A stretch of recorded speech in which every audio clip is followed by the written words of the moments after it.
a nossa mesa de empreendedorismo e parcerias nas cidades inteligentes. E, de novo, mais feliz ainda, porque na segunda mesa também temos um ex-maquenzista, ex-aluno, que nos deixa...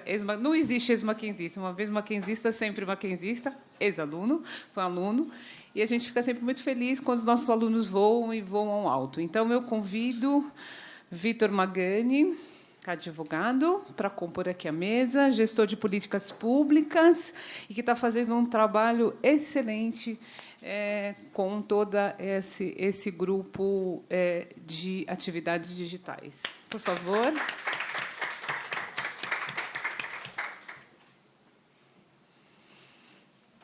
O Daniel Gucci, que estaria aqui conosco hoje falando sobre bicicleta e economia da bike, infelizmente teve um problema de saúde, está no hospital, e pediu desculpas, mas seguimos do mesmo modo.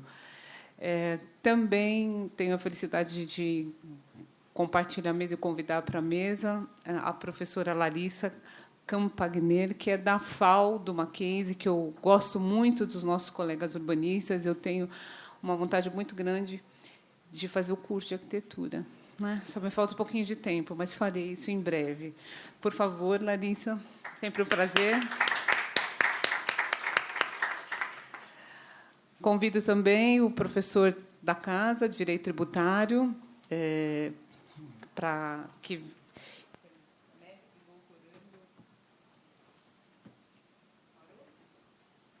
Mestre... Está funcionando? Mestre doutorando em Direito do Estado pela PUC. Rangel Fiorin, por favor. E vamos ter uma visita também importante, que eu já agradeço antecipadamente a vinda, para tratar de logística. Maria Helena Zucchi Calado.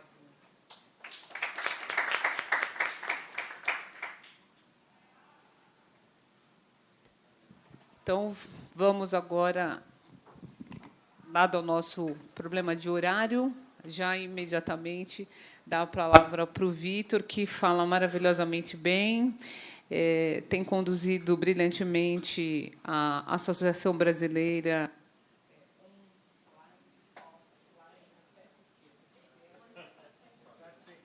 Com você, Vitor, temos 15 minutinhos.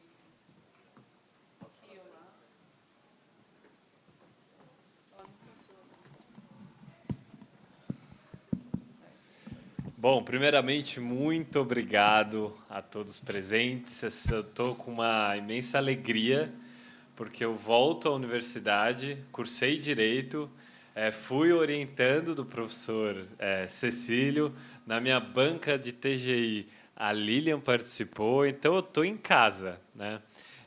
Além de Direito aqui no Mackenzie, eu cursei Gestão de Políticas Públicas, e aí depois minha vida virou uma salada. Fiz comunicação na SPM, uma pós-graduação, fiz finanças, fiz inclusive programação, fiz VBA. Então, minha vida é uma salada. E eu vim contar um pouquinho também desse universo que eu vivo. Então, eu vou trazer aqui uma perspectiva de partícula e não de observador. Eu venho de uma família de professores. Meu pai é professor, minha mãe, meus tios, meu avô é professor. Mas, nesse momento, eu vou dar um olhar de quem está vivendo uma bolha de tecnologia e inovação que ela não para de crescer. Tá? Eu tive uma passagem pelo iFood, fiquei lá alguns anos estruturando a área de Public Affairs. Atualmente, eu estou na Log, também atuando com Public Affairs. Então, aí já tem uma coisa muito bacana para o estudante de Direito, que é uma possibilidade de seguir uma carreira que não é uma carreira tradicional dentro desse universo jurídico que vocês estão imersos. Alguém sabe o que é Public Affairs, o que faz? Ninguém sabe? Pois é uma carreira que está se profissionalizando no Brasil e tem algumas nomenclaturas. Tá? Com nomenclaturas semelhantes, relações institucionais, políticas públicas, tem também relações institucionais, advocacy. Todas essas são nomenclaturas que às vezes são utilizadas até de uma maneira errada, ao meu ver, porque são espécies de um gênero. Então, o gênero é Public Affairs. Quem trabalha com assuntos públicos significa que trabalha com gerenciamento de ambiente de negócios. Se tem alguma coisa que está pegando no governo, a gente trata. Se tem alguma coisa pegando na opinião pública, a gente trata. Se tem alguma coisa pegando com a comunidade, a gente trata.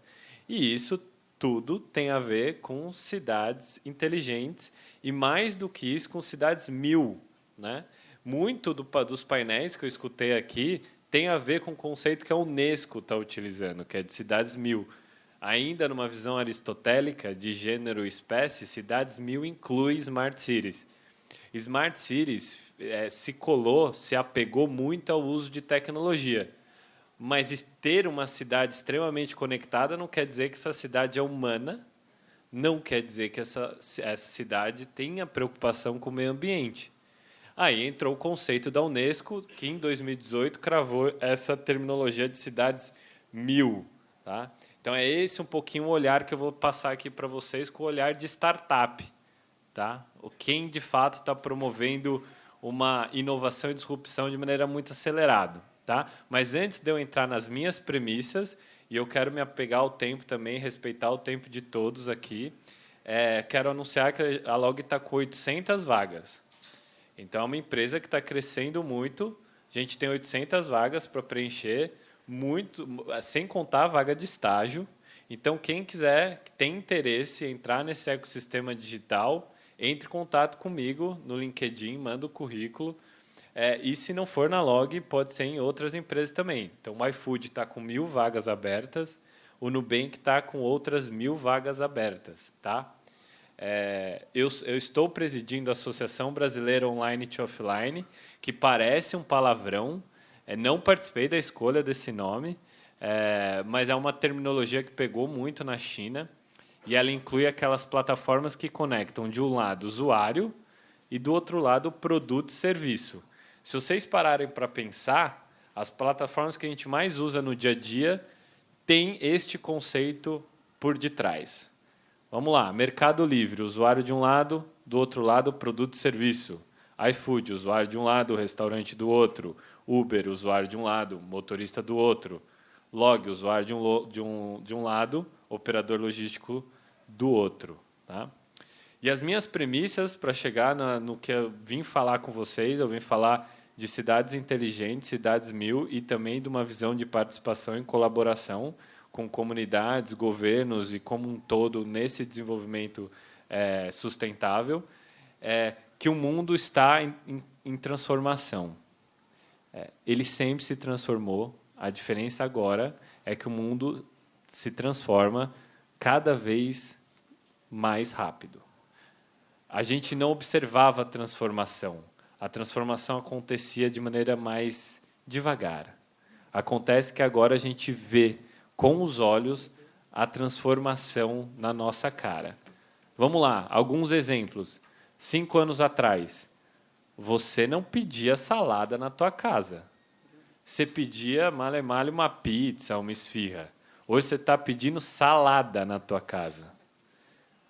2, 3 anos atrás, você não tinha opção de patinete, aluguel de patinete. Você não tinha, certo? A minha avó me dizia, não pegue carona com os estranhos. E mais, ela falava, não aceite água nem bala. A gente está aceitando. A transformação está acontecendo. E a transformação é tão veloz que a gente nem se dá conta dessas mudanças de hábito de consumo. Tá? Eu vou dar mais um exemplo. A curva de e-commerce cresce tão rápida que os shoppings estão se transformando em centros de distribuição. As vagas de estacionamento nos shoppings durante a semana estão cada vez mais vazias. Os estacionamentos estão vazios. Os shoppings estão cada vez mais vazios. Então, algumas startups, verificando essa oportunidade, já estão criando hubs dentro desses shoppings para dar vazão às vendas online. Isso impacta mobilidade urbana. Você imagina um shopping num centro de um bairro que não recebia muitos entregadores. Jardins, Shopping Eldorado. E do dia para a noite, em frente ao Shopping Eldorado, você tem uma aglomeração de entregadores. De carro, de moto. Você acha que a associação de bairro está feliz? Não está feliz, não. Ó, quem é esse cidadão que agora fica na frente da minha casa? Antes, você ia até a praça de alimentação, horário comercial, estou lá no estágio, horário do rango, almoço, vou lá na praça de alimentação, tem fila de entregador para pegar o pedido na praça de alimentação. Aí você fala, pô, esse pessoal não estava aqui, não, até pouco tempo atrás, agora está aqui. Como é que a gente trata isso? Então, o mundo está se transformando de maneira muito rápida. Tá? E eu, só para fazer um gancho muito interessante, eu não ia falar disso, mas já que a gente falou de patrimônio cultural na apresentação anterior, eu vou citar mais um exemplo dessa transformação. Tá? E como que os governos estão lidando com isso, e como a gente está lidando com isso. Eu tenho um filho de 1 ano e 9 meses, e ele é viciado na galinha pintadinha. A galinha pintadinha, esse vírus que assolou o mundo, compete de igual para igual em licenciamento de produtos infantis com a Turma da Mônica. A Turma da Mônica, indubitavelmente, é um patrimônio nacional. Quanto tempo levou para o Maurício de Souza criar a Turma da Mônica? Anos, muitos anos. Calo no dedo, ele desenhava, não tinha nem computador. E agora vem uma maldita de uma galinha zumbi que repete uma música frenética, e se você digitar galinha pintadinha, China, ela canta em mandarim para você e toma conta da parada toda. Então, a economia também está vivendo isso. Sempre esse polo entre o tradicional e o novo. Né? Então, como esse mundo está se transformando cada vez mais rápido, como a gente consegue organizar a parada para deixar de uma maneira fluida para todo mundo? E que, de fato, a gente tenha um olhar humano, um olhar social, um olhar para o meio ambiente. Eu não quero estar andando na rua e tropeçar num patinete. Alguém leu a resolução do CEMUV, que saiu hoje, da Prefeitura de São Paulo, regulamentando a atividade de patinete? Não? Então, a parada do patinete já vai mudar. Vai mudar pra caramba, galera. E veja, veio por qual ato normativo? Primeiro veio um decreto, depois veio uma resolução. Por que não veio por lei? Por quê? Eu tenho só 5 minutos, então aproveitem para perguntar. Por quê? A Prefeitura de São Paulo, que tende a ser um grande influenciador de políticas públicas para o Brasil, às vezes alguma coisa acontece aqui em São Paulo e é repetido ao redor do Brasil, entendeu que o ato normativo, o decreto, ele é mais adaptável no tempo e no ritmo da transformação. O CEMUV, que é o Conselho Municipal de Mobilidade, que trata e estuda esses assuntos no ambiente participativo, com empresas, com sindicatos, outras entidades da sociedade civil, debate constantemente mudanças regulatórias desse tipo. Existe uma tecnologia do mundo jurídico que está sendo muito usada para adaptar a esse novo quadro, que é o sandbox regulatório. Alguém já ouviu falar? Sandbox regulatório? Sandbox nada mais é, usando português muito claro, muito limpo, sem juridiquês, basicamente é um arrego que a lei dá para novas tecnologias serem testadas, serem desenvolvidas e não terem o rigor, o peso da regulação que é aplicada a empresas já consolidadas ou até as tradicionais.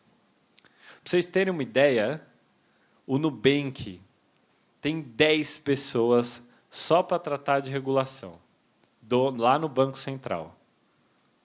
Porque você imagina, Nubank quer inovar, eu sou bacanudo, quero inovar, e aí eu tenho o peso regulatório que os bancos tradicionais têm, de cabo a rabo.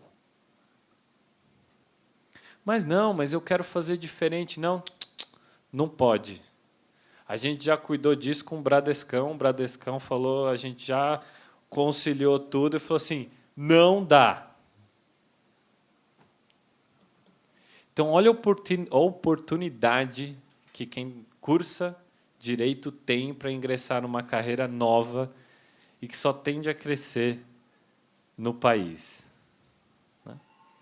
Colaboração. Se a gente não tiver um viés voltado para a discussão desses temas de maneira cada vez mais transparente, não só com o poder público, mas com a sociedade, isso inclui imprensa, isso inclui academia, a gente não consegue chegar no consenso. Veja, recentemente a Log e o iFood assinaram um termo de cooperação com a Prefeitura de São Paulo. O que estava nesse termo, bem rapidamente? 1. Cessar qualquer tipo de bonificação, promoção para o entregador que remeta a tempo. Era assim, faça 5 entregas, ganhe R$80 se fizer em 2 horas. Algumas empresas faziam isso. A Log não fazia, mas o iFood fazia. A gente se comprometeu a não fazer. Porque isso, a gente chegou no entendimento que isso pode estimular, ou pelo menos as pessoas têm a percepção de que isso pode fazer o entregador correr, se acidentar. E o outro grande pilar desse termo de cooperação são cursos de capacitação em segurança no trânsito e apoio às campanhas da Prefeitura por segurança no trânsito. Porque o que a gente tem de mais valioso aqui? É o dado. Eu consigo acessar na ponta quem é esse entregador. Então, você imagina assim, se a gente que trabalha com dados, né, dados de trânsito, a 99, a Uber, a Cabify, a Log, a Rappi, Lalamove, coloquem quem vocês quiserem, BlaBlaCar, de alguma forma, de maneira razoável, consiga contribuir para as políticas públicas de trânsito. Esse é o cenário ideal.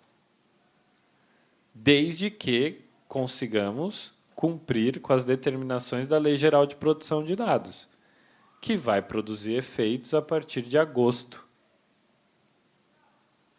Se a gente tiver um cenário razoável, todo mundo tende a ganhar. Se eu conseguir compartilhar os meus dados com o poder público de trânsito, se eu tiver um semáforo inteligente que consiga identificar o fluxo de carros que está passando naquele determinado horário, eu não vou ter a situação de um farol vermelho de madrugada com nenhum carro na rua. Ou com poucos carros na rua.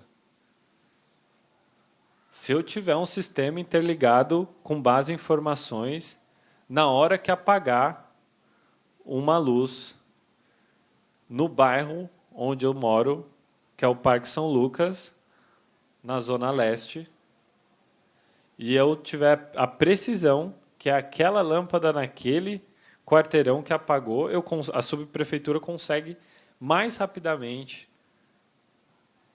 alterar, mudar aquela iluminação, que a gente sabe que impacta em segurança pública e outros pontos. Tá?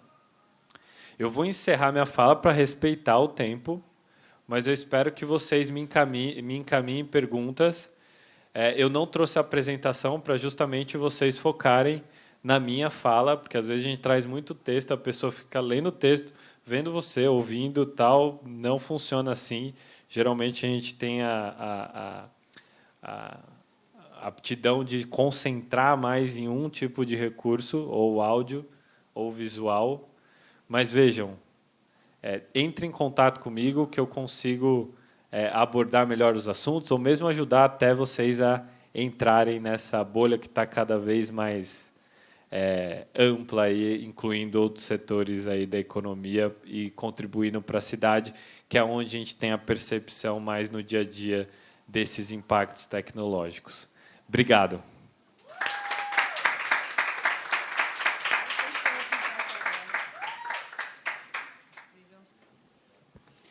Bom, é assim, né? A gente fica orgulhoso, né, Cecília? Não é? E assim, o Vitor, o Maxidade está aqui, a gente tem muito para conversar e a gente vai ter uma reunião específica para essa garotada toda entender esse mundo novo e para a garotada mais avançada poder contribuir também. Muito obrigada, viu? Então,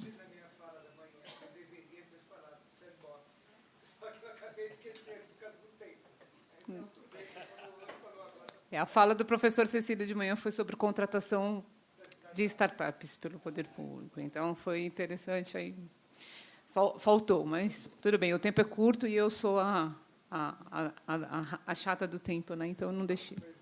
Bom, vamos continuar. Agora, quem vai conversar com a gente é a Larissa. Como a Lília já apresentou, eu sou professora aqui da Faculdade de Arquitetura, do Mackenzie, professora de urbanismo. E queria dizer para a Lilian que o prazer é todo nosso. Eu queria agradecer muito o convite. Quando a gente trata de cidades, né, como Maxcidades, a gente sempre está falando de uma questão que é multidisciplinar. E para a FAO estar aqui presente é um grande prazer. Espero que seja um novo caminho, até para que a gente possa trabalhar mais juntos no nosso Maxcidades aí, né? De qualquer maneira, queria também parabenizar pelo evento, Lilian, porque consegui assistir alguns dos painéis ontem, hoje. E acho que está muito bacana, está sendo muito rico. Acho que todos nós estamos aprendendo muito. E essa composição ficou muito bacana. E o nosso painel é exatamente isso, né? Essa mistura de diversas disciplinas diferentes. Então, quando eu vi, assim, é super bacana vir falar. O Renato já perguntou, a plateia é basicamente de advogados, futuros advogados, né? E a gente fala, nossa, o que os advogados vão querer ouvir uma arquiteta falando, né? Mas acho que todo mundo que está aqui é um pouco afeito à cidade e acho que acaba tendo interesse. E quando eu vou a congressos de outras áreas, eu sempre saio de lá muito mais rica do que eu entrei, porque acho que essa troca é excelente. Espero conseguir pegar a atenção de vocês. Procurei, apesar de urbanista, focar de uma maneira que vocês pudessem achar interessante. Bom, e o meu tema ainda mais assim, a gente está num evento sobre cidades inteligentes. O tema do nosso painel é empreendedorismo e parcerias na cidade. E o meu tema de pesquisa é o varejo de rua. Né? Eu pesquiso o comércio, eu tenho um trabalho, uma assessoria em paralelo a uma outra entidade, que é a Associação Comercial. E, desde o meu doutorado, enfim, eu tenho pesquisado, meu doutorado foi basicamente a questão da legislação urbanística e o varejo de rua. Então, é muito bacana estar aqui. Vamos falar um pouco disso. Então, bom, a ideia é a gente falar um pouco sobre cidades, e aí eu coloquei o inteligentes, porque, para nós do urbanismo, né, a fala do Renato, teve um outro arquiteto ontem, a gente sempre fica um pouco desconfortável com esse tema. Né? Acho que a gente ainda tem que discutir muito o que seria isso, não sei nem se esse é o melhor tema. Então, eu coloquei aqui, bom, inteligentes, ou se a gente fala de cidade, de qualquer maneira, já pressupõe isso, a gente vai desenvolver um pouquinho. E aí, poxa, o que o varejo de rua tem a ver com cidades inteligentes? Eu vou me propor a explicar para vocês, espero que faça sentido. Vou contar um pouco de uma pesquisa que a gente está fazendo aqui no LPP, que é o Laboratório de Projetos e Políticas Públicas lá da Faculdade de Arquitetura, que está se propondo a juntar um pouco de Big Data, georreferenciamento e alguma inteligência aí de tecnologia para a nossa pesquisa. E, no final, falar um pouco sobre esse tema então das parcerias na cidade, mais ligado à área de varejo também. Então, bom, vamos lá, cidade. A cidade é um fenômeno recente, né? Faz pouco tempo que as pessoas começaram a morar quase que hoje já majoritariamente em cidades. Isso tende a crescer. Esse dado aponta que em 2050 grande parte da população vai estar em cidade, a maior parte da cidade, em outras fontes até mais do que 75%. Esse crescimento explosivo, acho que aponta, mostra, evidencia um pouco mais das desigualdades. Essa é uma foto clássica que vocês já devem ter visto, já viram por aí, né? Então, morar em cidade traz isso mais à tona. E, no fundo, quando a gente fala de cidade inteligente ou de cidade, todo mundo quer o quê? Uma cidade melhor. Mas, bom, o que é uma cidade melhor, né? Ontem também já se apontou um pouco isso, e às vezes eu gosto de usar esse pedaço aqui da música do Chico, né? A cidade ideal para o cachorro tem um poste por metro quadrado. E a cidade ideal para cada um de nós será diferente. Essa discussão tem uma complexidade que é gigantesca. Cada palestrante está apontando aqui para o seu ponto de vista, né? Sobre o que a gente pega um pouquinho. Quer dizer, a cidade ideal para o Vitor é aquela que, né, funciona perfeitamente bem, enfim, para todos nós um pouquinho. Mas vamos lá, cada um tem um foco. E aí, bom, então a discussão aqui eu trouxe alguns conceitos que vem da definição do BID de cidade inteligente, que ela seja mais sustentável, inclusiva, gere desenvolvimento e sempre, acima de tudo, que todo mundo coloque que, bom, ela tem que ser uma cidade mais humana, feita para os cidadãos, enfim, e que a tecnologia está um pouco em cada uma dessas frentes que possa ajudar, mas que a gente não pode linkar a ideia de cidade inteligente só com tecnologia, tá certo? É a cidade que tem que ser melhor para as pessoas que nela vivem, que se utilizam dela e tudo mais. Bom, e o varejo de rua importa nisso? Será que ele pode ajudar, pode apontar para algum desses conceitos de cidade inteligente? Então, assim, o que a gente tem na bibliografia, o varejo é um tema meio vilão no urbanismo. Ninguém quer falar muito de varejo, porque é liberalismo, visa o lucro. É muito mais legal falar de temas mais sociais, mas o varejo também tem um viés que é muito social. A maior parte das empresas varejistas do nosso país é micro e pequeno empresário, ganha muito menos do que o salário de muitos de nós, enfim, um empresário. Mas toda a pesquisa acadêmica aponta para isso, né? Que é o historiador Henri Pirenne. Todas as cidades são filhas do comércio. Eu acho um pouco radical, mas é o que ele dizia. A Teresa Barata Salgueiro, também uma pesquisadora portuguesa, nenhuma cidade existiu sem a presença de lojas. A gente tem Eliana Vargas, que é uma pesquisadora da USP, que fala muito sobre essa relação de origem entre o comércio e a cidade. Quando a gente fala de varejo, a gente está falando de venda de produtos e de serviços para o consumidor final. Então, não tem como nenhum de nós escapar do varejo, tá certo? Os mais consumistas vão comprar itens diversos, mas todo mundo precisa comprar o leite lá do dia, a sua compra do supermercado, a gente acaba participando dessa cadeia de um jeito ou de outro. E aí, quando a gente fala de varejo, na cidade de hoje, ele pode acontecer na rua ou no shopping center, tá certo? E isso é bastante diferente para a relação que ele estabelece com a cidade.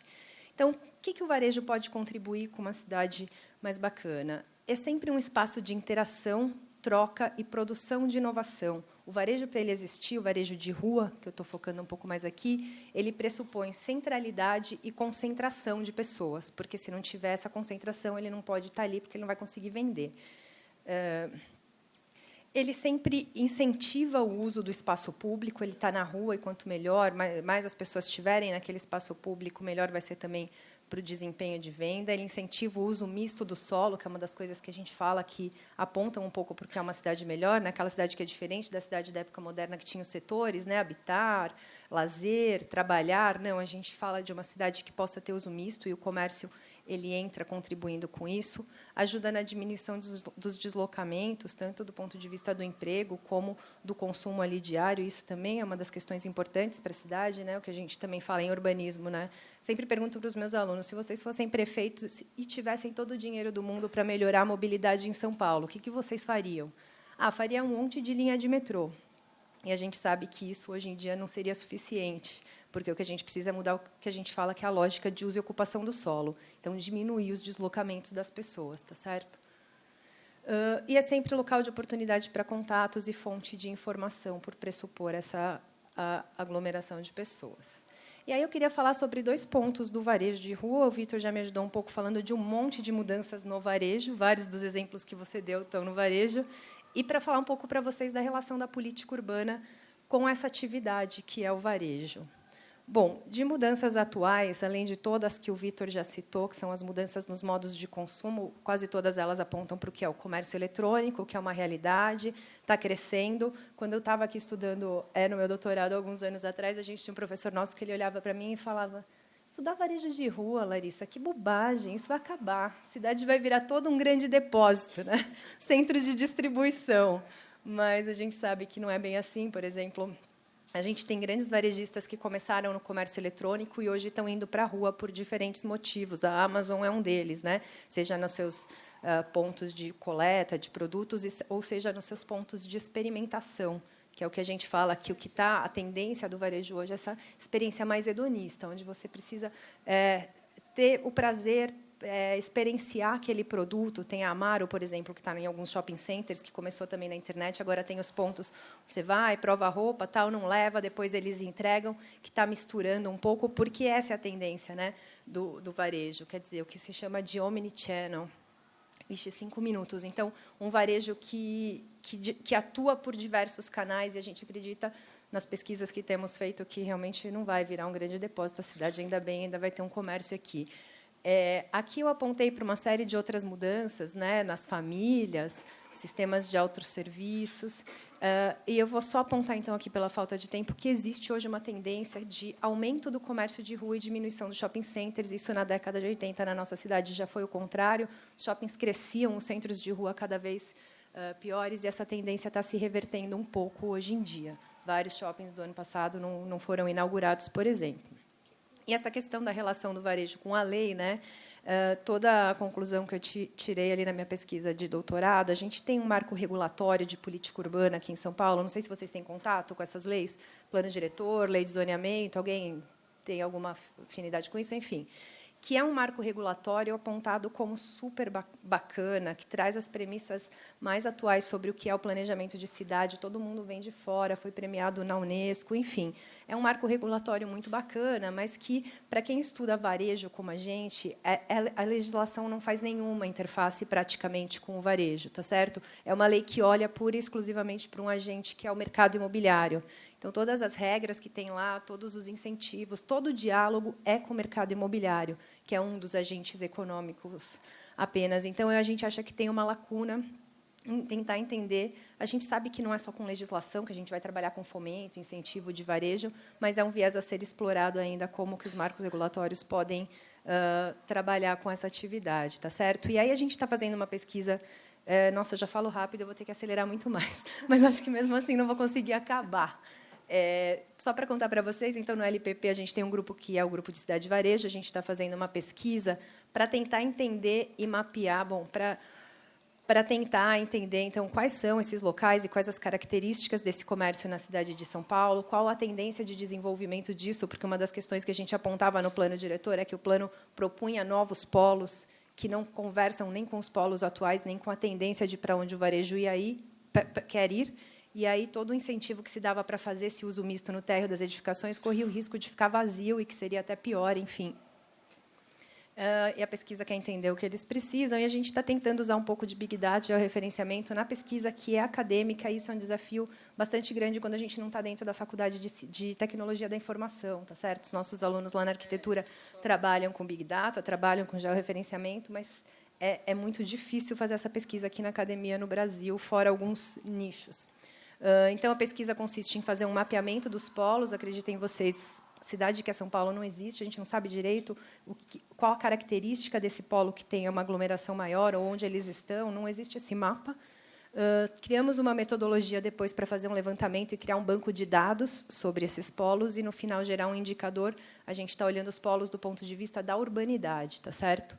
que é outro conceito que eu ficaria aqui mais 15 minutos explicando como a gente está abordando. Então, a gente criou algumas camadas. Também não existe um layer, quer dizer, não existe o dado disponível a gente não consegue colocar no mapa porque não tem uma lista com endereços de todas as empresas varejistas de São Paulo, que seria a primeira coisa. Vamos colocar todas no mapa e ali pela aglomeração a gente vê. Não tem esse layer, não existe essa informação disponível para comprar super caro. Não era o intuito da pesquisa também comprar uma coisa assim. Então, nós criamos alguns critérios, mapeamos 7 itens do que a gente acha que sempre está presente num polo, que é farmácia, mini mercado, eletrocasa, enfim, são 7 layers. Sobrepondo esses 7 layers, a gente chega num mapeamento que tem mais ou menos essa cara. Quanto mais escuro, maior concentração desses polos. A gente consegue identificar o número de estabelecimentos varejistas e de empregos em cada uma das ruas. Esse daqui é um pouco da metodologia depois para ler a urbanidade. Ela está dividida em algumas categorias de análise. Essas 9 depois se desdobram em outras 45, que a gente vai a campo, algumas a gente tem a informação na internet, na rede, né, para definir.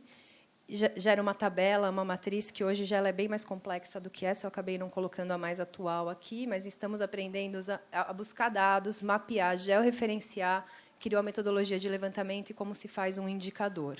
E aí, finalizando, entrando no tema do painel, que são as parcerias na cidade, do ponto de vista do varejo, e acho que aí também é um gancho para vocês, né, como a gente montar parcerias nesse sentido. Eu trouxe um exemplo que são os BIDs, que é uma experiência americana, Business Improvement Districts. As cidades americanas, os polos varejistas são divididos em diversos BIDs. No Brasil, há um tempo atrás, coisa de uns 6 anos, o Ministério das Cidades tentou trazer a experiência para São Paulo. E como é que funciona? Eles é uma reunião dos empresários daquele lugar que querem melhorar e eles se cotizam para fazer a zeladoria em parceria com a prefeitura. Só que isso lá pressupõe uma obrigatoriedade, uma compulsoriedade de que cada varejista daquele lugar pague. No Brasil, isso não foi muito aceito naquela época, porque acabava que pode ser um imposto a mais, como é que lida com isso? Toda a questão legal precisaria ser uma emenda na Constituição, tinha uma série de complexidades, mas acho que é um dos exemplos que a gente pode olhar sobre como a iniciativa privada pode entrar em parceria com o poder público para melhorar. O que a gente tem muito aqui em São Paulo é esse tipo do que eu coloquei aqui de parceria patrocinada, digamos assim, que são as requalificações de rua, onde a gente tem o empresário e o poder público, como lá, mas acaba entrando um patrocinador. Então, a Amex patrocina a requalificação da Rua Oscar Freire e por aí vai. Então, é bastante diferente. Acho que é algo que a gente pode explorar muito. A gente sempre brinca também lá no grupo de pesquisa, assim, se a gente pensar na vitalidade econômica dos polos, né, se pegar uma 25 de março, economicamente, vitalidade total, urbanidade nenhuma. E aí, será que a intervenção nesse espaço público, será que melhorar isso impactaria positivamente ou negativamente na vitalidade econômica, né? É uma coisa que a gente está procurando entender, quer dizer, melhorar, será que precisa, não precisa, qual precisa, enfim, mas é o que a gente está buscando. E aí, um último slide para colocar aqui para a nossa comunidade, que é acadêmica. Eu tive a oportunidade de estar num laboratório muito bacana, Sensible City Lab, lá do MIT, que cuida de cidade, que pesquisa cidades, e os americanos têm uma experiência muito interessante nessa questão da parceria da academia com a iniciativa privada para produzir pesquisa aplicada. Isso, para a gente, é um bicho de 7 cabeças aqui. E eles têm um dos modelos, que é o deles, muito interessante, mas acho que isso é uma pauta que a gente precisa trazer para a academia, né? Como trazer a iniciativa privada sem que a pesquisa seja vista como tem um patrocinador, ela é tendenciosa, e, por outro lado, também uma pesquisa que possa estar em um contato diferente com a sociedade, que não só da produção de conhecimento, mas da aplicação, tá certo? E aí eu terminei aqui com essa frase: caminhante não é caminho, porque, enfim, a gente está quando a gente fala de cidades inteligentes, quando a gente fala de varejo de rua, quando a gente fala de pesquisa aplicada na academia, a gente está totalmente caminhando ainda num processo que tem um desafio enorme pela frente. Então, aqui fica o meu contato. Se alguém tiver interesse em continuar a conversa, fico à disposição. Desculpa, falei rápido demais para conseguir acabar. Obrigada.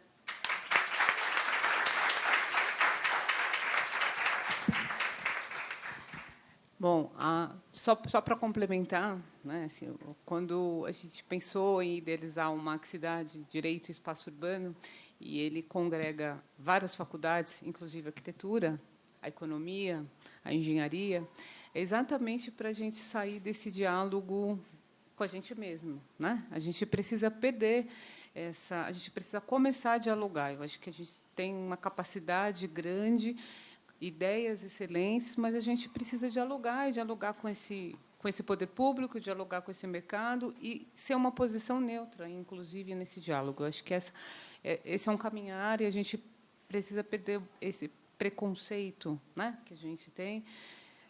Os tempos não são os melhores, mas a gente não pode perder a esperança e eu acho que a finalidade. Eu acho que isso mostra quanto o diálogo é importante entre todos esses atores, até para dar solução inteligente para essa vida complexa que é a vida moderna, né? Então, eu acho que a gente está nesse caminho. E agora eu vou trocar, porque aqui na verdade, na ordem que ficou aqui, era o professor Rangel, que ele vai fazer uma provocação, né, tributarista. Então, já viu?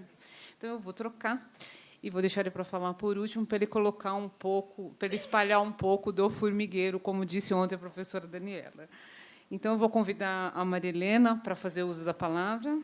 Eu começo também agradecendo a oportunidade de estar aqui conversando com vocês, o convite para vir dividir um pouco com vocês a nossa experiência e a nossa história, né, na gestão do sistema Campo Limpo.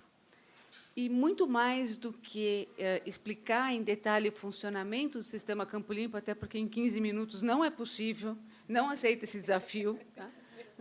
O que eu queria, meu objetivo aqui é mostrar para vocês que é possível, né? A gente fala muito de logística reversa, a gente fala de economia circular, e a verdade é que hoje a gente tem um caso de sucesso no Brasil que é reconhecido mundialmente e, muitas vezes, a gente não tem conhecimento disso, né? Então, o que eu queria mostrar para vocês é isso. É possível, dá para fazer. E, embora a nossa atuação seja uma atuação muito mais rural do que urbana, a verdade é que a gestão de resíduos sólidos é talvez não, com certeza, é um grande desafio das cidades hoje. Então, se a gente consegue fazer no campo, dá para fazer na cidade também, né? Então, vou passar assim bastante rapidamente, né? Então, o INPEV, eu trabalho no INPEV. O INPEV é uma entidade sem fins lucrativos que foi criado para fazer a gestão, para ser entidade gestora do Sistema Campo Limpo. O Sistema Campo Limpo é o programa de logística reversa de embalagens vazias e sobras de defensivos agrícolas. O INPEV foi criado, então, em dezembro de 2001, em decorrência da Lei 9974 de 2000, que exatamente foi a lei que distribuiu responsabilidades entre todos os elos da cadeia agrícola no que se refere à logística reversa dessas embalagens. Como eu disse, é uma entidade sem fins lucrativos, a gente está aqui em São Paulo, e o objetivo do INPEV, então, é representar a indústria na promoção da correta destinação das embalagens vazias de defensivos agrícolas, né? Prometo que eu não vou passar por essa linha do tempo inteira, mas o que eu queria chamar a atenção aqui é que eu disse que a lei federal, né, que deflagrou a criação do INPEV, ela é do ano de 2000. Só que, se a gente for olhar os primeiros estudos de fluxo, então, nem se falava ainda em logística reversa, mas, no momento que a indústria, né, tomou para si a responsabilidade de estudar e de entender como que isso aconteceria, então, se tivéssemos que receber de volta essas embalagens, se tivéssemos que fazer a destinação ambientalmente adequada dessa embalagem, como que isso aconteceria, os primeiros estudos de fluxo, eles datam de 92. Então, a indústria teve uma atitude muito protagonista no momento em que puxou para si essa responsabilidade, disse, vamos entender isso, antes que alguém venha e nos regule, né, vamos entender como é que isso funcionaria, né? E isso, de fato, foi muito interessante, porque, quando veio a lei, né, já existiam aí 8 anos de experiências do que seria essa logística reversa dessas embalagens, né? E, não por outra razão, quando a Política Nacional de Resíduos Sólidos chegou no ano de 2010, né, muitos dos conceitos, né, e das premissas do sistema Campo Limpo se encontram na Política Nacional de Resíduos Sólidos, porque já era uma experiência de sucesso que já acontecia no Brasil, né? O sistema tem, a gente costuma dizer que são 4 fundamentos, eu vou passar bem rapidamente pelos 4. Então, o primeiro fundamento do sistema é exatamente a existência de uma legislação que foi muito inteligente no momento em que essa legislação distribuiu responsabilidades entre todos os elos da cadeia. Então, no momento que o agricultor compra uma embalagem defensiva agrícola, a pessoa que vendeu para ele o canal de distribuição precisa indicar na nota fiscal de venda onde que ele vai devolver essa embalagem após o uso. O agricultor, então, tem a obrigação de usar esse produto, lavar essa embalagem, perfurar para evitar que ela seja reutilizada e devolver essa embalagem no local indicado na nota fiscal. O canal de distribuição tem a responsabilidade de manter esses locais de devolução, né, e de apontar para o agricultor onde ele vai devolver e manter esses locais de distribuição. A indústria fabricante, então, representada pelo INPEV, tem a obrigação de ir nesses locais de distribuição, pegar essas embalagens e dar a destinação ambientalmente adequada, que, no nosso caso, é reciclagem ou incineração. O poder público regula todo esse processo, tem a responsabilidade de fiscalizar todo esse processo e também de licenciar as unidades de recebimento. E a responsabilidade de educação e conscientização está distribuída entre todos os elos da cadeia. O segundo fundamento do sistema é exatamente a integração de todos os elos da cadeia, desde os primeiros estudos de fluxo. Então, aquele primeiro estudo de fluxo que nasceu em 92, né, já contemplava um papel para cada elo da cadeia. Então, todo mundo que usa um produto tem uma responsabilidade na destinação final, né, na logística reversa dessas embalagens. Esforços de educação e conscientização desde o começo, então, principalmente esforços de educação direcionados para o agricultor, para a responsabilidade que ele tem de devolver, e isso é lei, então ele tem que devolver a embalagem, e gestão de processos de informação direcionados aí para a tomada de decisão, objetivando redução de custo, captura de valor e ganho de produtividade. Então, para entender como funciona o sistema, hoje, na indústria fabricante, nós temos mais de 100 indústrias. Essas indústrias são todas associadas ao INPEV, porque, no momento que uma empresa pede o registro de um produto no mapa, para que ela tenha esse registro concedido, ela precisa ou mostrar que está associada ao INPEV. Então, dessa forma, o Sistema Campo Limpo se responsabiliza pela logística reversa dessas embalagens, ou essa empresa tem que mostrar qual é o seu processo de logística reversa que vai ser implementado. Obviamente, é muito mais interessante e muito mais barato entrar num sistema que já existe, que já está estabelecido. A indústria fabricante vende, então, esses produtos para revendas, distribuidores ou cooperativas, ou ainda diretamente a agricultores. Existe uma estimativa do IBGE que fala, então, que 1,1 milhões de propriedades agrícolas no país utilizam defensivos agrícolas. Uma vez que o agricultor usa esses produtos, eles são devolvidos ou em recebimentos itinerantes ou em centrais e impostos do sistema. São mais de 400 unidades fixas espalhadas pelo Brasil e aproximadamente 5.000 recebimentos itinerantes que acontecem por ano. E, a partir dessas centrais, onde essas embalagens são compactadas, o transporte é realizado pelo INPEV, direcionado, então, para 11 recicladores e 3 incineradores. Bom, mas o que o sistema Campo Limpo tem a ver com economia circular, né? De que forma que isso se tangibiliza num processo de economia circular, né? E aqui eu só resgatei um pouquinho o conceito de economia circular, né? A energia e a matéria utilizadas devem recircular de forma a minimizar a geração de resíduos. Então, no conceito de economia circular, né, quanto mais um produto, né, ele for reutilizado ou ele for reinserido numa nova cadeia, né, de valor, né, melhor dentro do conceito de economia circular, porque o objetivo é exatamente minimizar a geração de recursos, né. E, desde 94, o Sistema Campo Limpo constitui um exemplo de economia circular. E como é que isso acontece, né? Aqui, então, é o fluxo do sistema. Então, a gente tem ali, no número 1, o produto pronto para comercialização. Esse produto ele é comercializado via canais de distribuição. O agricultor usa esse produto, faz a tríplice lavagem, devolve essa embalagem vazia nas unidades de recebimento. Essas embalagens são processadas e, daí, segue para a destinação ambientalmente correta, que pode ser a incineração ou a reciclagem.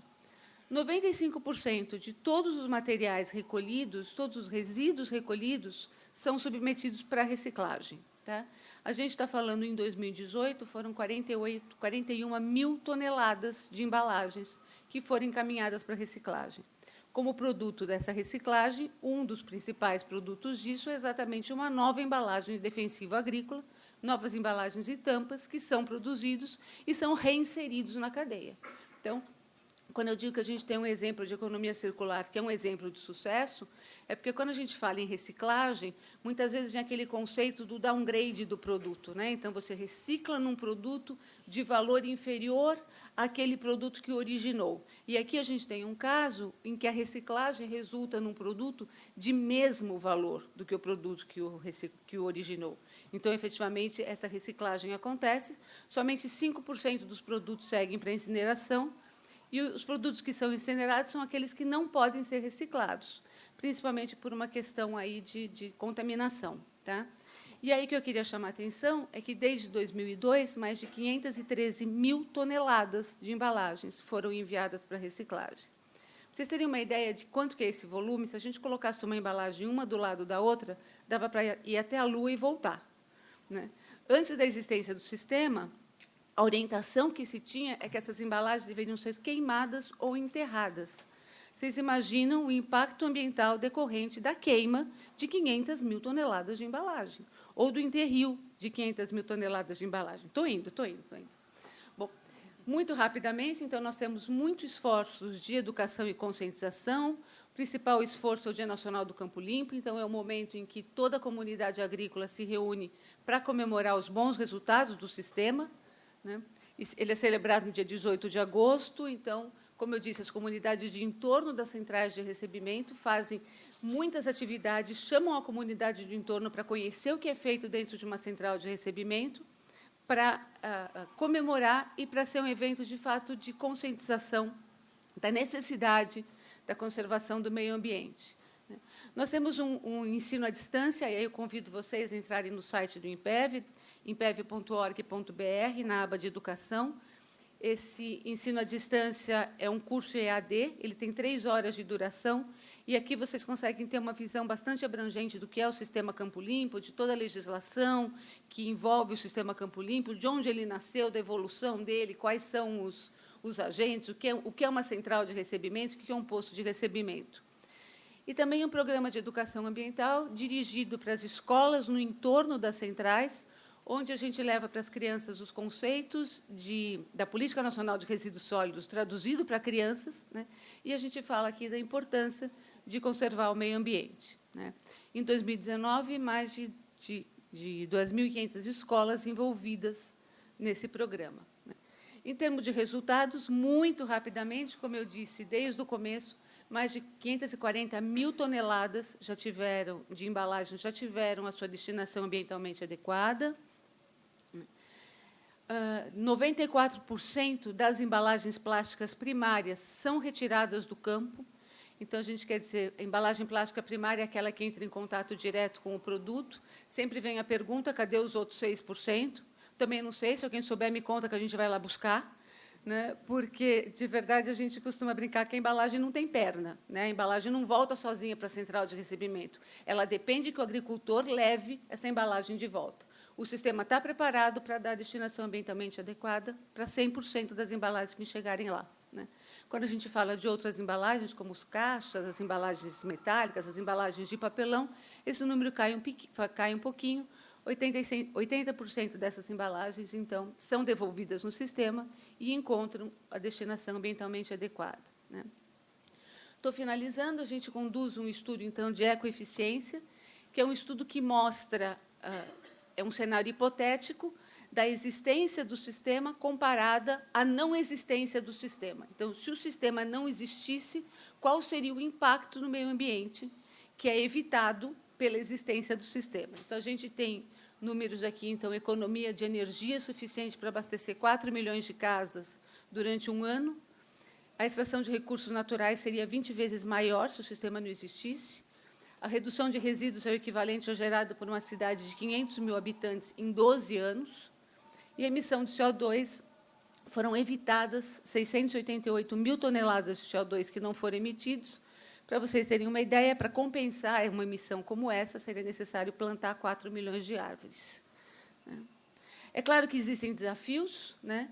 E aqui, de maneira muito rápida, Esses desafios se relacionam principalmente a questões de ordem logística e infraestrutura. A gente vive num país continental, então eu costumo dizer, né, a brincadeira é quando tem caminhão não tem estrada, quando tem caminhão e estrada não tem motorista, quando tem caminhão, estrada e motorista, os índios resolvem fazer um protesto e fecham a estrada.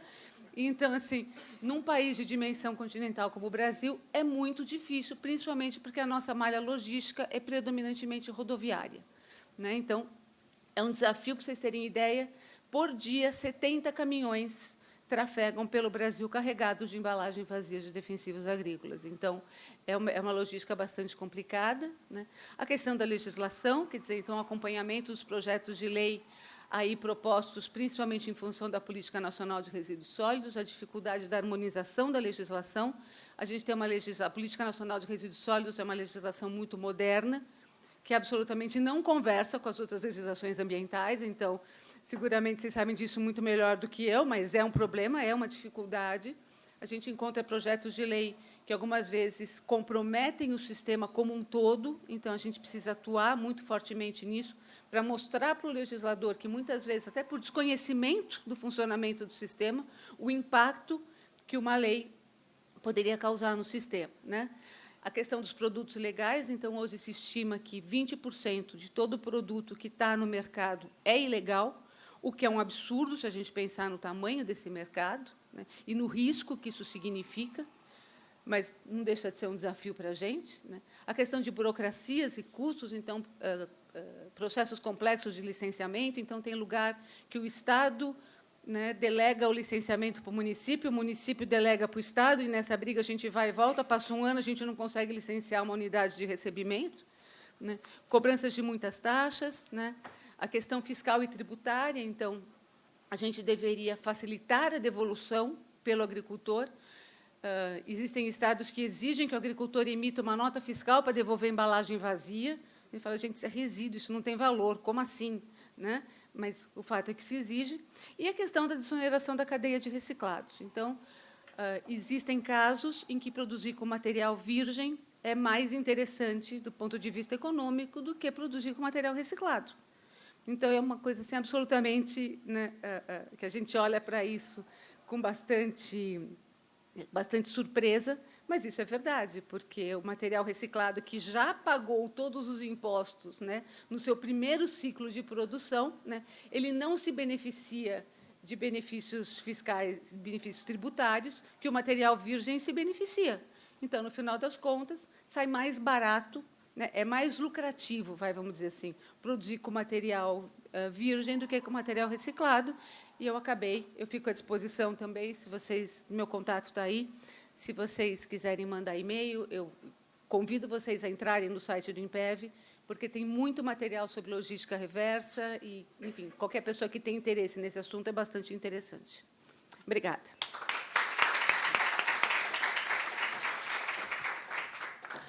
Helena, obrigada. E, embora toda a logística de vocês seja no campo, esse assunto para a cidade é muito importante, né? Resíduo sólido, coleta, aterro, essa conversa toda, ela precisa ser feita, e a gente precisa usar essas experiências para poder melhorar o que a gente tem de possível na cidade.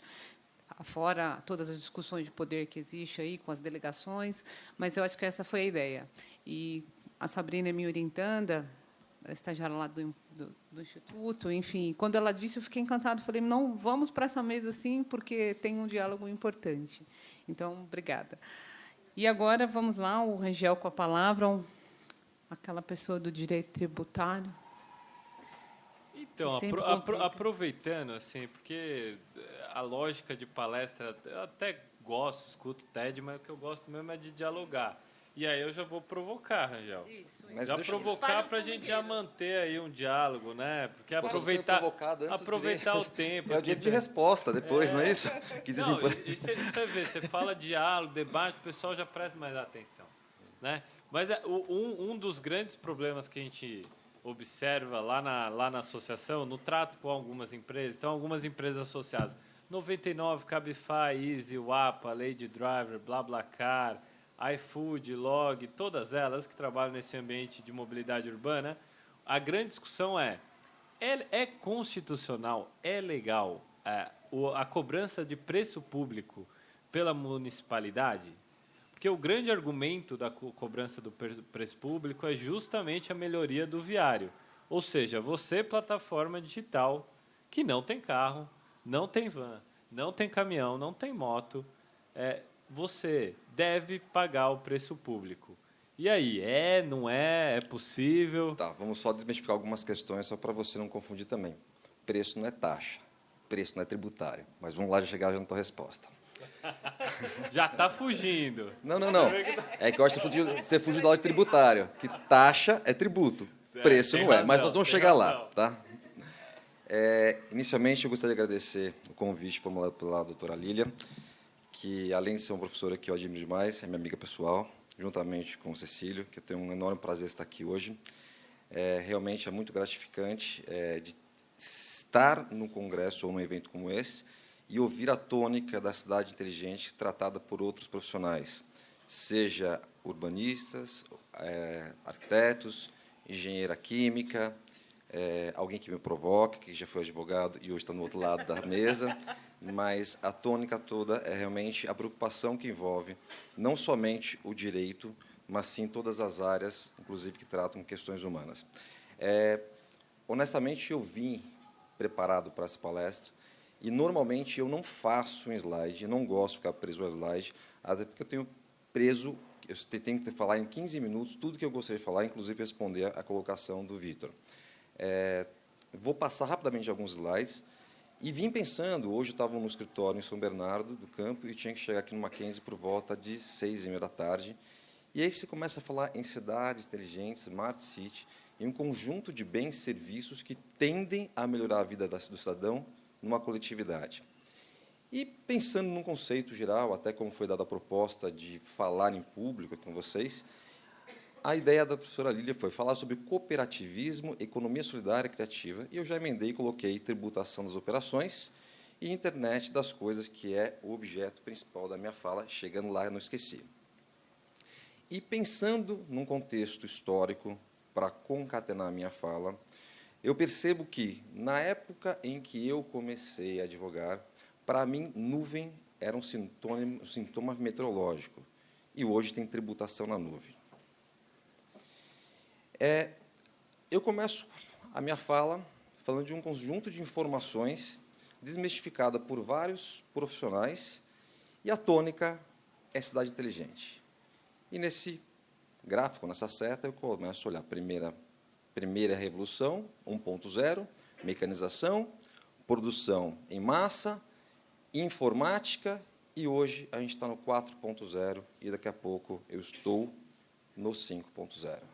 Hoje eu falo em nuvem, amanhã eu falo em terremoto, amanhã eu falo em tsunami, amanhã eu falo em qualquer terminologia que eu não sei definir efetivamente o papel e a sequência lógica no meu mundo tributário.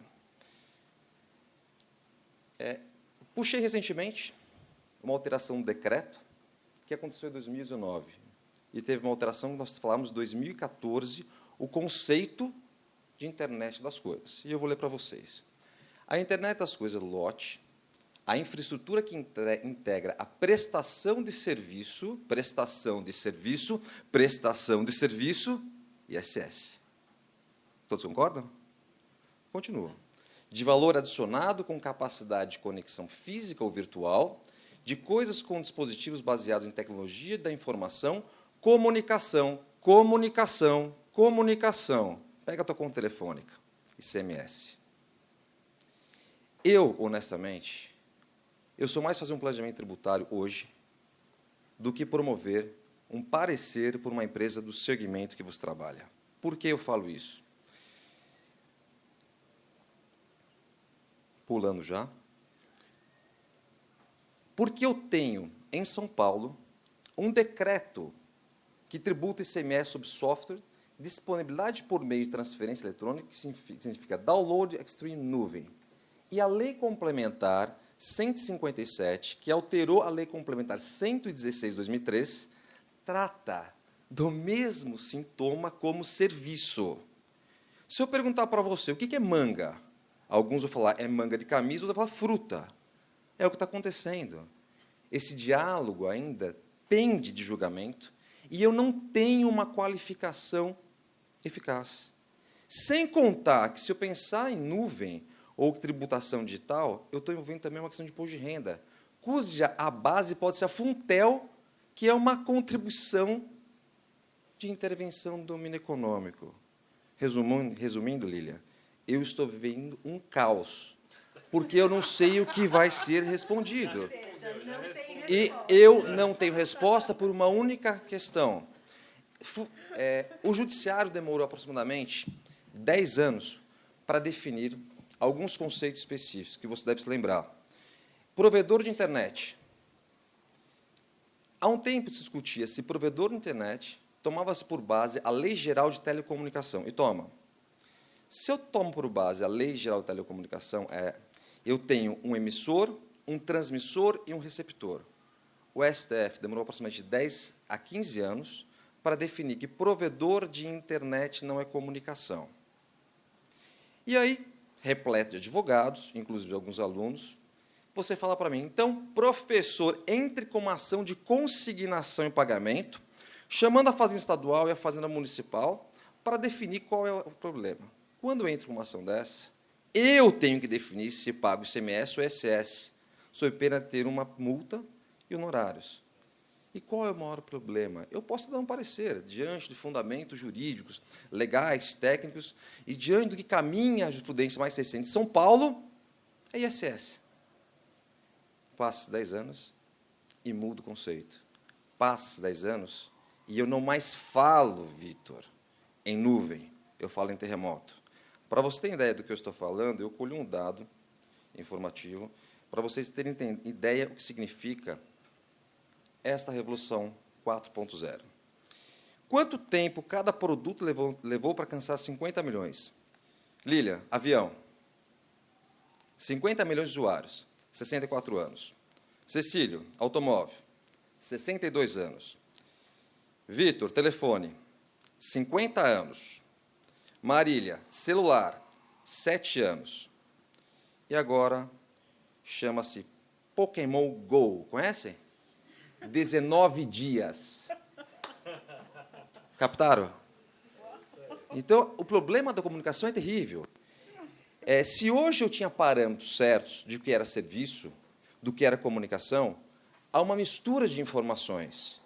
E se eu não sei responder, ninguém sabe que eu participo constantemente dos congressos que envolvem tributação nas informações digitais. Aquilo é serviço? Aquilo é comunicação? Ou vou provocar vocês? Não é nada disso. Porque o texto constitucional expressamente fala, ou prescreve, melhor dizendo, que a Constituição Federal poderá criar um novo imposto que não tenha a mesma base de cálculo, fatos geradores já previstos, mediante lei complementar, desde que não seja não cumulativo. Vitor, provocando, é serviço? É comunicação? Ou não é nenhum dos dois? E a União deverá criar um novo imposto para que abarque esta necessidade, porque a cidade representa efetivamente a minha vida, a sua e todos aqui presentes. E, anteriormente, como você mesmo mencionou, a minha avó também não pensava que eu ia pedir comida pelo iFood, pelo Waze, pelo Airbnb, que também representa a cidade. E hoje eu falo de meios de comunicação como Bolt, Footloose, patinete elétrico. E eu te pergunto, antes de responder, é sessão? É serviço? O que é? Porque a sessão é a obrigação de dar. Se é sessão, não tem tributação. Só que existe uma legislação querendo, inclusive, promover a tributação quanto ao ISS do patinete. Respondendo a tua pergunta objetivamente. Se é preço, na realidade, é uma prestação específica pela administração. Então, não caberia focar em tributação. O tributo envolveria, efetivamente, uma taxa, para o serviço de uso, se fosse o caso, ou o poder de polícia, e uma contratação que pudesse ser feita com a administração, na minha opinião, sim, por preço público, mas não por taxa. Porque não teria o quê? A prestação de serviço público, específico e divisível, ou em relação ao poder de polícia. Só para finalizar, o que eu enfrento hoje é, os tratados internacionais estão muito avançados, só que minha tributação não rege pelos tratados internacionais. Eu tenho uma Constituição Federal que prescreve, no artigo 155, competência dos Estados, 156, competência dos municípios, notadamente ICMS, Imposto sobre Circulação de Mercadorias e Serviços de Transporte Interestadual, Intermunicipal, Serviço de Comunicação. Artigo 156, inciso 3º da CF, ou Constituição. Compete aos municípios instituir imposto sobre serviços de qualquer natureza que não seja do ICMS, mas que esteja na lista. Resumindo, eu tenho legislação que trata de ICMS e tributa, eu tenho legislação que trata de ICMS e tributa. Dificuldade para mim, na qualidade de advogado. Tributação sobre bem ou consumo? É bem ou é consumo? Porque se é bem, ICMS. E dependendo do consumo que estiver falando, envolvendo prestação, ISS. SAS, tributação na nuvem, gastos com acesso de dados de telefonia, impressão 3D. Ah, sim. Vou contar uma coisinha para vocês, talvez vocês não saibam. Hoje, tem geladeiras inteligentes que, se identificarem que está faltando o número de ovos na minha geladeira, ela mesma faz a compra com o supermercado interligado. Ou mesmo a geladeira me avisa, olha, não sei se o ovo hoje é colesterol é bom ou não, que muda toda hora, mas uma coisa eu te digo, ela vai falar, olha, está faltando 3 ovos para acabar, eu já vou comprar lá, diretamente, com o mercado. Isso é serviço ou é comunicação? Porque serviço, Vitor, envolvia no passado a prestação de serviço realizada por pessoas. E eu tinha um estabelecimento permanente, porque hoje eu contrato um serviço que é, inicialmente, originário em Xangai, cuja tecnologia é russa, cuja mão de obra é indiana e vendido no Brasil. O que eu pago? Você sabe? Eu também não sei. Se você não sabe... E qual é o problema maior? No passado, eu tinha um segmento, um conceito muito bem formado, estratégico, que era o que os advogados utilizavam. Artigo 110 do Código Tributário Nacional. A lei tributária não pode alterar a definição, conteúdo e alcance de institutos. Serviço é serviço, mercadoria é mercadoria, bem é bem, renda é renda. O que é o iFood? Hoje, eu tenho uma mistura de informações, misturado renda com comunicação. Qual seria a possível saída? Pensar na PEC 45, com a reforma tributária, onde pode haver a interligação de tributos como, no mesmo tributo, que é o tal do IBS, ICMS, ISS, IPI, PIS e COFINS. Só que a gente enfrenta outro problema. Da forma que está sendo proposta a PEC, reforma tributária, com o IBS, eu enfrento o problema do pacto federativo, porque eu invado a competência do município, do Estado, da União, sendo que o único ente passa a tributar tudo. Se você souber a resposta, me dê. Obrigado.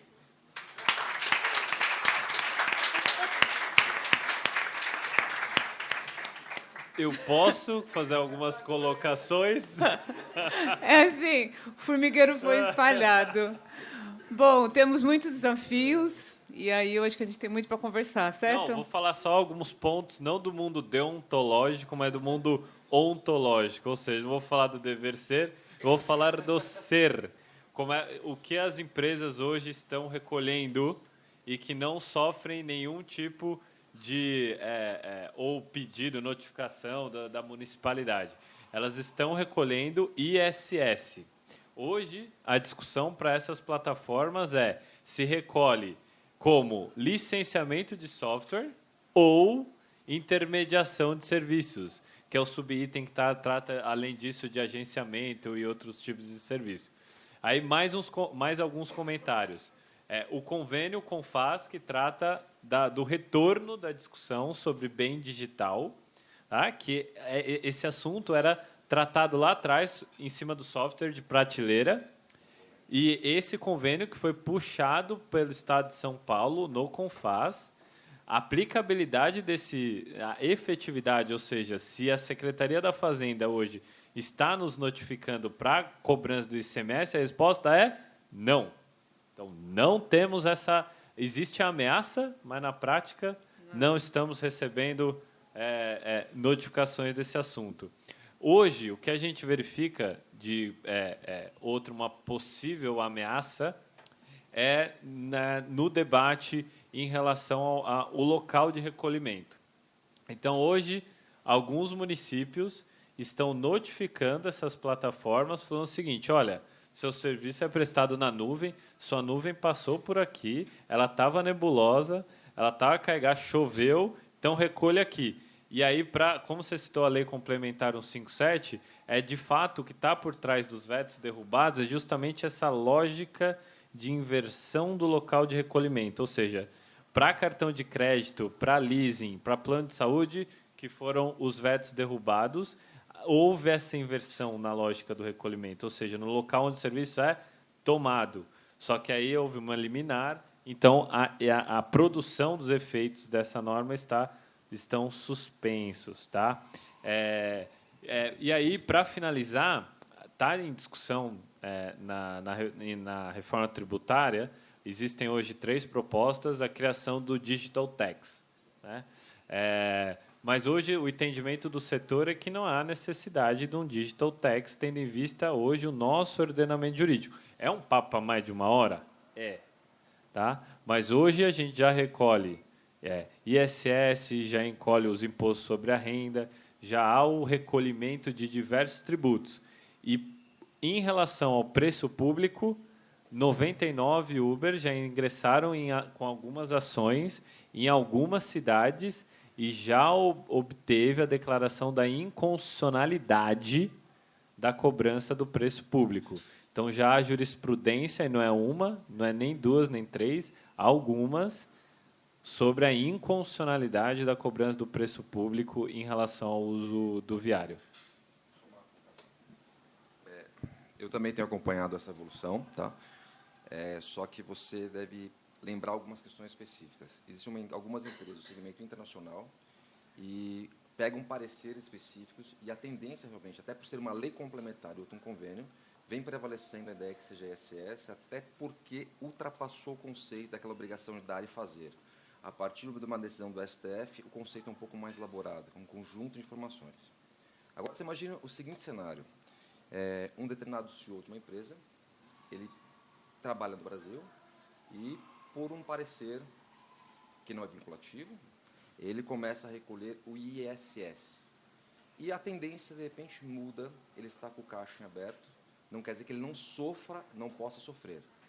E a preocupação maior daqui para frente você imagina que uma empresa, numa plataforma como esta, que tem algumas dificuldades de estabelecimentos físicos específicos, tem uma única pessoa, talvez, que responda, que é um representante.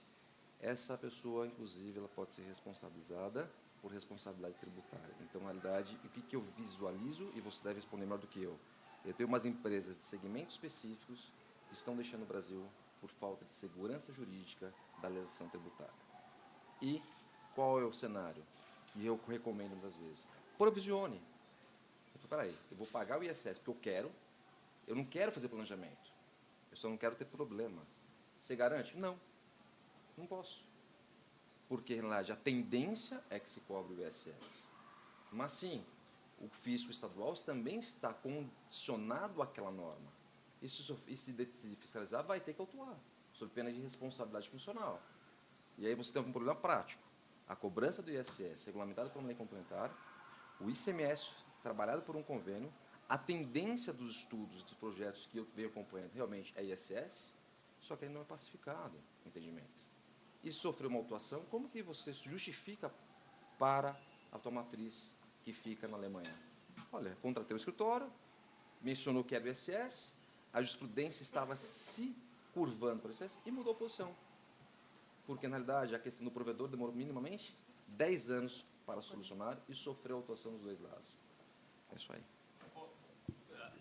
É exatamente isso. Isso corrobora com o que eu comentei no começo. Assim, as transformações estão cada vez mais rápidas e os processos de diálogo eles são mais vagarosos e devem ser.